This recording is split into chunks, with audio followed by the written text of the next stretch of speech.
Dịka nwafọ Igbo, ana m ekene onye ọbụla n'ebe ọbụla isi wee na-ege m ntị. Anọ m na YouTube channel afa m bụ Maazị Chukwugbọgụ. Dịka nwafọ Igbo, mmemme ji ebe n'ụbọchị nke taata bụ dịka nwafọ Igbo, kedu ka isi eme akwalite omenala na asụsụ Igbo n'ọdịnala Igbo? How are you pushing and ka esi asụ dị ya n'oyibo? Ka esi akwalite asụsụ anyị na omenala Igbo? Ihe eji wee bịa n'ụbọchị nke taata abụrụ ihe ọzọ, bụ isiokwu anyị bụ tupu ndị ọcha abịa n'ala Igbo, kedu ihe anyị bụ?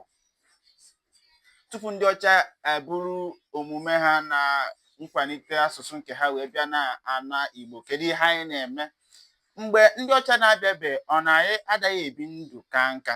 Mgbe ndị ọcha na-abịabe, ọkwa anyị na-eme ọfụma? Ọkwa anyị na-ahụ onwe anyị n'anya? Kedu ihe kpataziri o ji wee bụrụ asụsụ onye ọzọ ka anyị buzi n'uche, buruzie n'obi, na-akpọzi isi ala na-enyeziri onye ọzọ? Ana m ekene unu bụ ndị mba anyị, ịbụ onye Enugu steeti, ebe ọ bụ na esi wee na-ege m ntị tata. Ana m ekene gị. Afọ m bụ Maazị Chukwugbọgụ. Ebe a bụ ebe anyị na-ewetacha ihe dị iche iche gbasara otu asụsụ anyị si aga, omenala na kwa nkwanye ugwu mmụọ. Ana m ekene onye ọbụla nke na-anụ ọnụ m.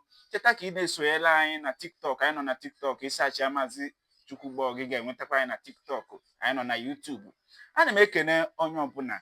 Mgbe ndị ọcha na-abịabe n'ala Igbo, ọkwa anyị na-ebi ọfụma? Ọkwa anyị na-afụ onwe anyị n'anya? Anyị na-eje agụ, jee ubi, bụọ nni, bụta. Anyị na-eme nka na ụzụ. Mgbe ndị ọcha na-abịabe n'afọ arọ gburugburu, anyị na-eme ọfụma. Anyị na-akpụ ụzọ, anyị na-akpụ ihe niile, anyị na-edozi obodo anyị.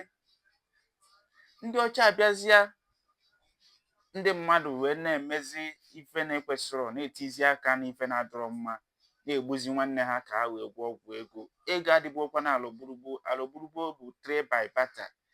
Ịghọtago? Mana kịta ihe na-eme n'obodo karịzị.